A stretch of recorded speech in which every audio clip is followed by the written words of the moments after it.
Hello and welcome to 2026 Scotland and Wales Election Analysis, a podcast produced jointly by the Fraser-Valley Institute at Strathclyde University and the Wales Governance Centre at Cardiff University, and we are as ever grateful for the support of the Nuffield Foundation throughout this project.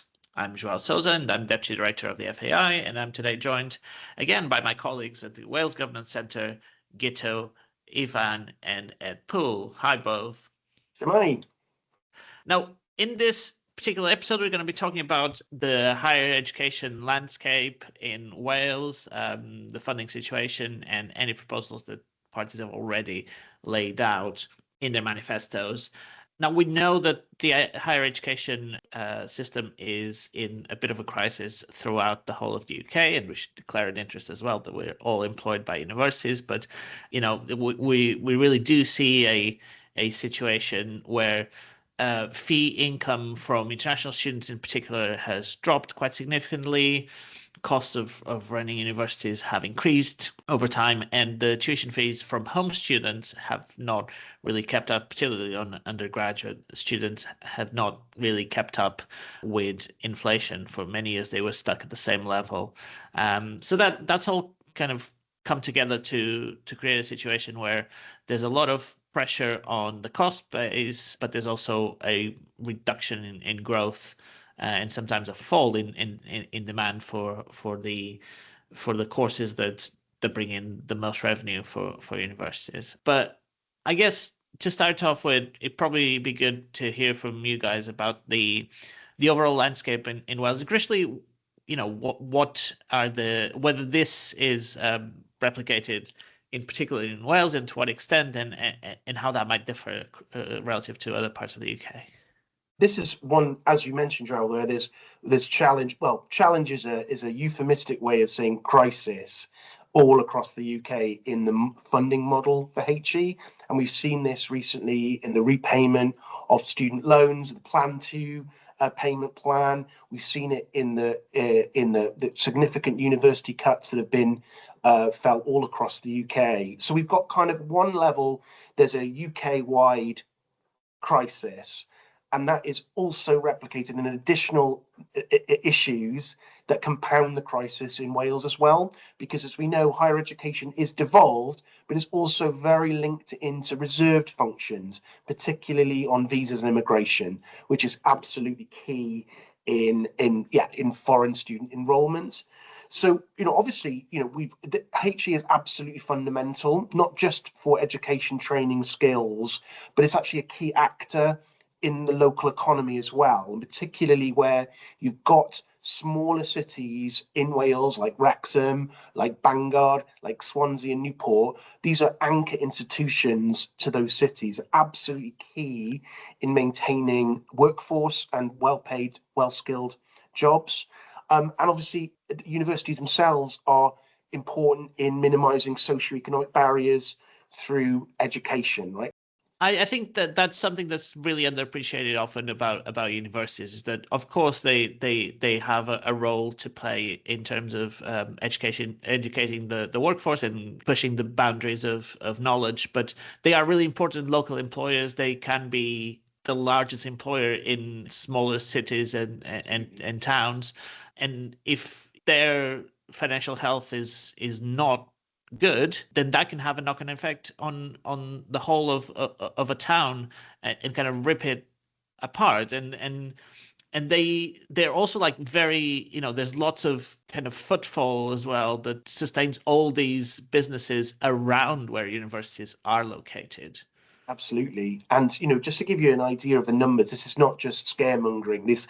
The real deficits that have been reported by the Higher Education Statistics Authority, the most recent data that's from 2023-2024 financial year, deficit of 33.4 million at Cardiff, 39.9 million at Swansea, 18 million at Bangor, a very small institution, quite a large deficit, and these deficits increasing. So the collective financial shortfall in Wales across the 8 institutions in Wales was 94 million. That was up from 71 million.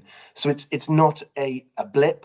This is a real funding crisis, and something that is going to be facing the next Welsh government, whether they want to face that crisis or not. I mean, what I could do is I could give a sense of some of the general kind of UK-wide issues, and then how that is kind of compounded through some of the Welsh choices that have been made. So in the kind of successive hits that are faced all across the UK, as we mentioned, João, we've got the reduction in international student enrolment. That is partly linked to this kind of boom and bust cycle that has been kind of encouraged and then discouraged from visa regulations. So there was a period in which, under the Johnson government and actually successive governments, there was liberalisation of visa rules in order to attract more international students and allowing students to bring dependents with them and to have a period of work of eligibility after study. But that's been replaced by tighter visa rules since 2023, 2024, and that has really had, as expected, a very significant effect on reducing international student enrolment. So just one institution in Wales, the University of South Wales, international enrolment went down by a quarter in just one single year. So 2,000 people fewer applicants in one single year, meaning the fee income went from 56 million to 38 million. 1 year. Wow. This is why you've got, yeah. That's an incredible drop, and international students, people might be asking, why do we care so much about international students? So the international students don't pay the same fees that home students pay. They pay much higher fees. Yeah. And they are a way that universities have found to supplement and can subsidize the teaching of domestic students by charging higher fees. And in some sense, it reflects well on UK universities that they attract so many international students. This is not something that happens everywhere across the world. There is a degree of exchange programs, you might have heard of Erasmus, where people go and spend 6 months to a year in a university. But these are people coming to do their whole degrees here. So it's not the same thing. It's actually getting people from abroad to come and do their degrees and pay their fees to institutions in the UK, which is very different from what happens in most countries around the world. That's right, and those of you who work in the sector or work around the sector will have heard the marketisation of higher education, and what's happened since 2010. That was when the incoming Conservative Liberal Democrat coalition decided to replace the teaching grant, which was direct monies from the government to institutions, to replace that with student fees, increased tuition fees. Now, what's happened? So they went up to £9,000 from £3,000 at the time in most parts of the UK, not in Scotland, of course. But what's happened is that £9,000 fee has effectively been fixed in real terms. So it hasn't increased for inflation. There's been minor adjustments, but it's not increased by anything like the rate of inflation and the rising cost that university faces since then. So international student fee revenues have been used to top up that revenue that's foregone by not having increased tuition fees. But basically what we've been seeing is that, particularly after the removal of the caps, historically there were limits on the number of domestic places that universities could fill. That's been removed. And what we've seen, therefore, is that higher tariff universities, so traditionally the more prestigious universities, have been lowering their entry grades in order to attract more domestic students. And that, of course, is putting huge pressure on the traditional post-92 universities that would traditionally have been where students with slightly lower A-level grades would be applying.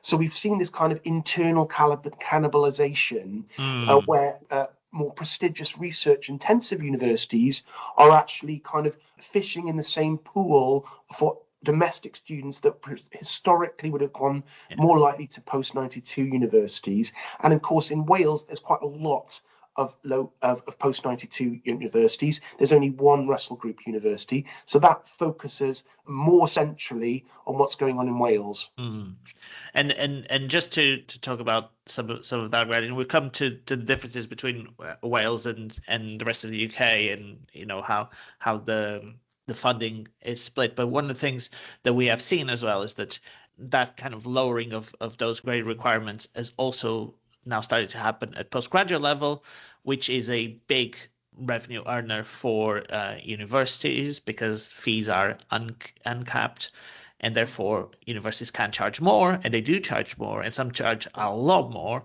I mean, if you think that the differences in terms of how much people pay for degrees is large, you should go and look at some of the Russell Group universities' tuition fees for postgraduate degrees in things like finance, which are astonishing. Exactly right. And so just to kind of wrap up on that point, so over the UK as a whole, undergraduate numbers are rising, but in Wales they're actually falling, right, because of this effect where we've got more prestigious research intensive universities, either like Cardiff, my own institution, or institutions across the border are kind of fishing in the pool that would historically have been where applicants would have been applying for post-92 universities. So we've got decreases by as much across the various institutions in Wales. We've got decreases from 3% down to as much as 34% down. So there's actually significant reductions here. Wow. And this has been the subject of a major review undertaken by the Welsh Government and the Welsh Government's higher education agency that is collecting evidence right now and will be reporting imminently on what to do about this. But it's pretty stark.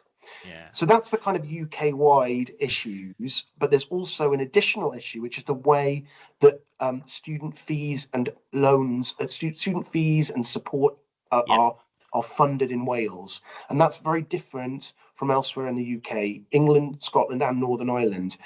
The way that student support works in Wales was set by the Welsh Government's Diamond Review, which was a review into higher education funding and student support, particularly about a decade ago. And that review was deliberately generous. So it was intending for higher maintenance support, more non-repayable grants, and more favourable repayment terms for students domiciled in Wales relative to students domiciled in England. And that would apply not just to students going to Welsh institutions, but also institutions in England. And this is where you'll hear often the Labour government or the Labour Party talking about the most generous student support arrangements from across the UK. That was designed into the Diamond Review. But since then, we've actually had significant changes because of frozen grant thresholds.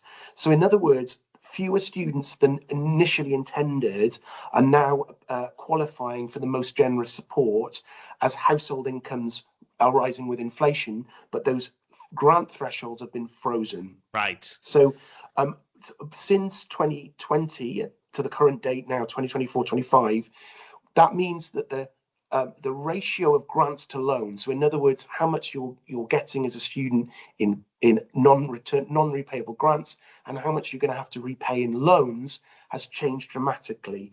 So historically, it was 32% grants. Now it's dropped to 23% grants on average, and that's meant that the average maintenance loan that students are paying, full-time undergraduate students paying, has increased dramatically compared with elsewhere in the UK.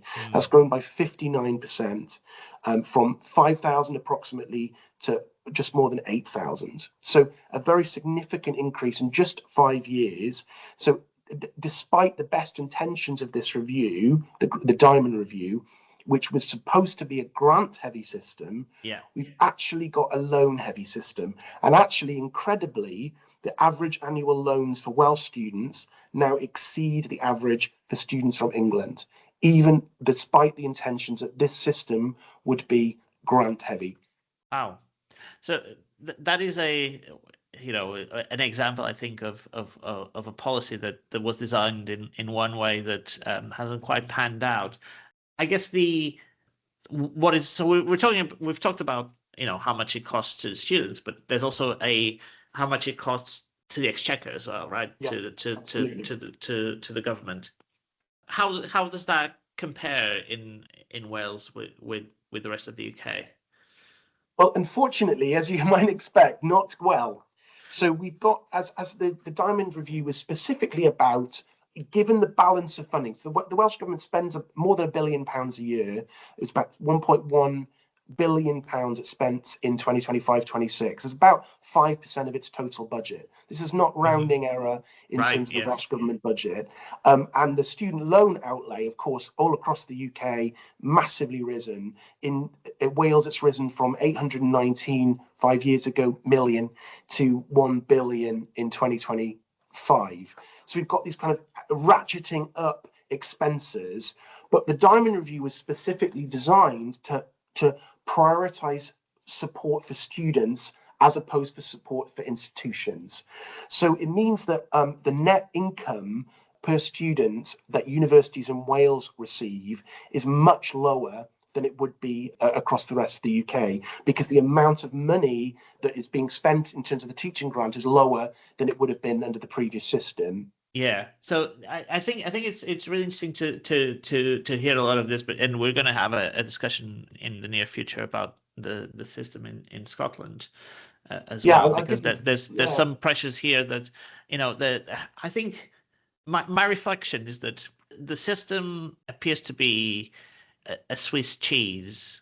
There's kind of like leaks everywhere, and in some sense, it's not a design system, right? Like it's an accident of different systems that have been designed and then cobbled together. And there's things that are different for example, even though there's only you might think of home students being all UK students, for example, in Scotland, there's different rules for Scottish domiciled students versus rest of the UK domiciled students. So in Scotland, just for a bit of context, if you're a Scottish domiciled student, you don't pay tuition fees. You do get a maintenance grant sometimes, small one, relatively small one, but you do get loans. So even though you're not paying tuition fees, you're still graduating with student debt because you'll be getting a maintenance loan. And then there's a teaching grant that gets paid to the universities on behalf of those Scottish domiciled students, which actually is, it's large compared to the fact that there's no tuition fee income, but actually it's lower than the student fee income plus teaching grant that you might get elsewhere in the UK. So the Scottish Government actually spends less per Scottish student, which puts universities often in a difficult situation where they have an incentive to admit as few Scottish domiciled students as possible. Obviously, there's a pressure to admit local students, but most of the income and particularly the margin that they make is on the rest of the UK and international students. So now you mentioned the abolition of caps. There's no caps on undergraduate students overall in Scotland, but there are caps on Scottish domiciled students because there's only so many that the Scottish Government is willing to fund.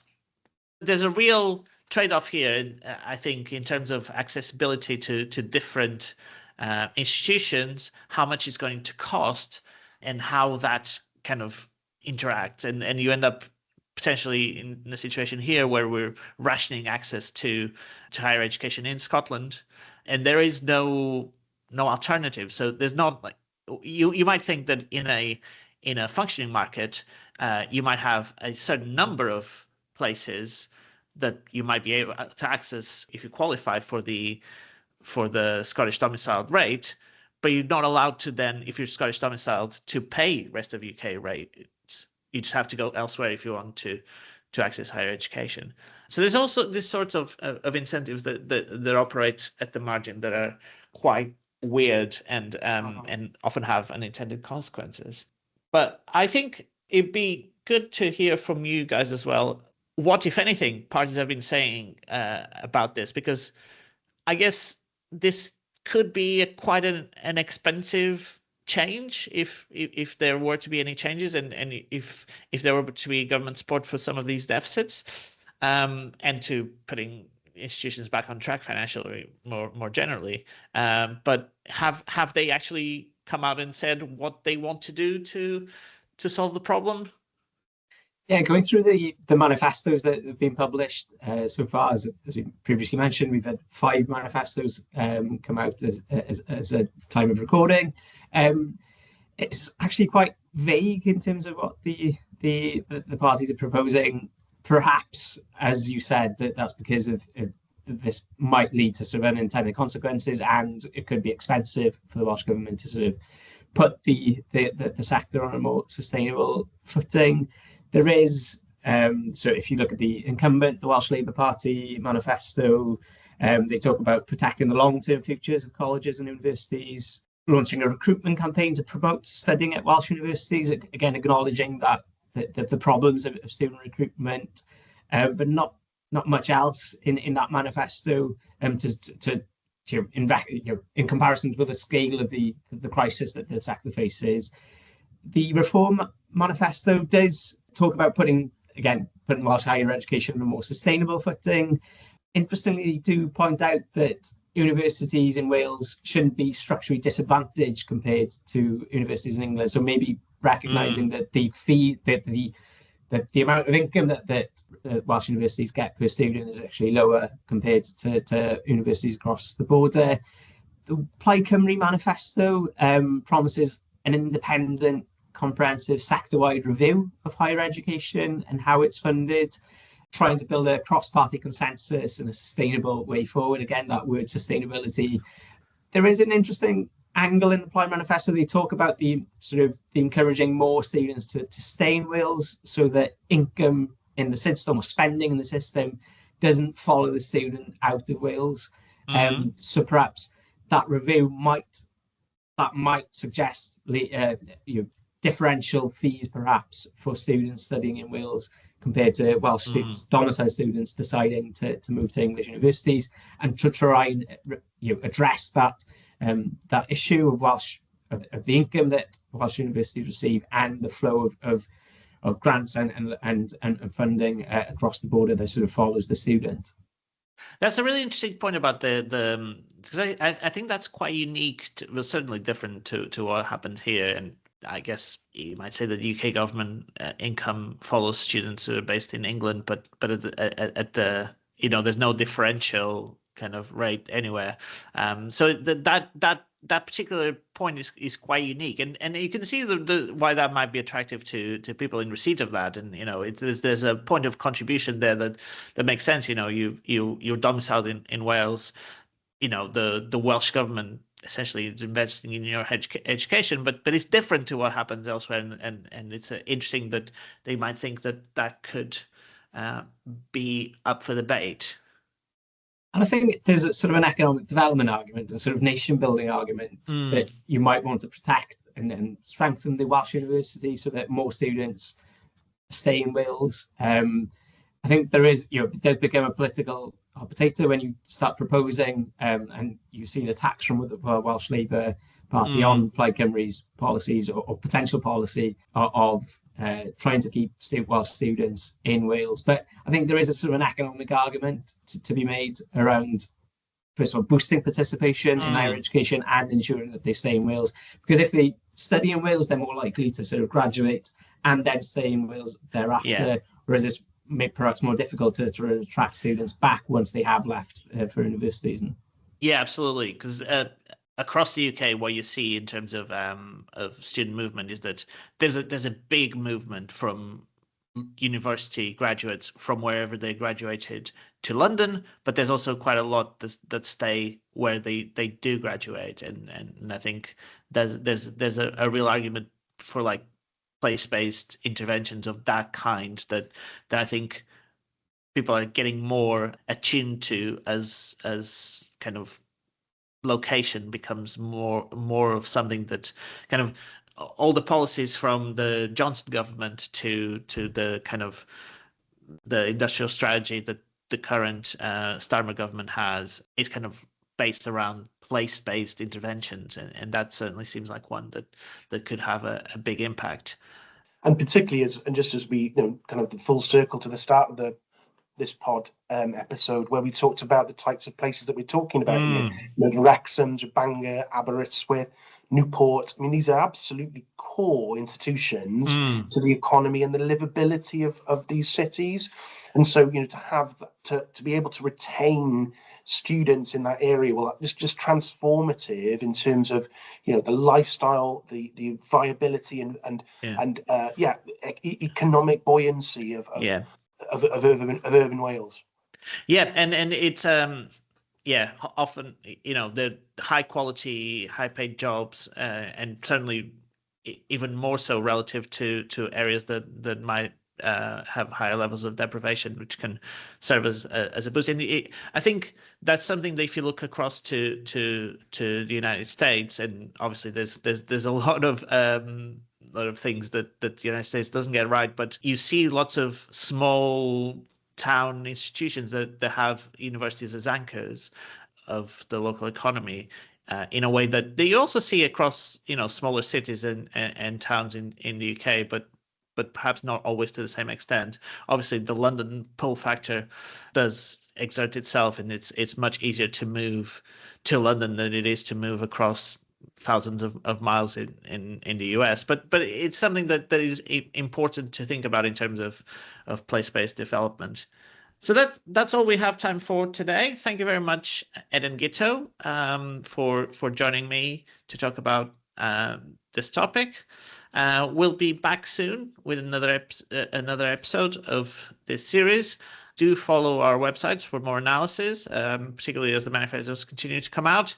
But all that's left for me to say is thank you to you guys, and we'll see you next time. Well, ta-da.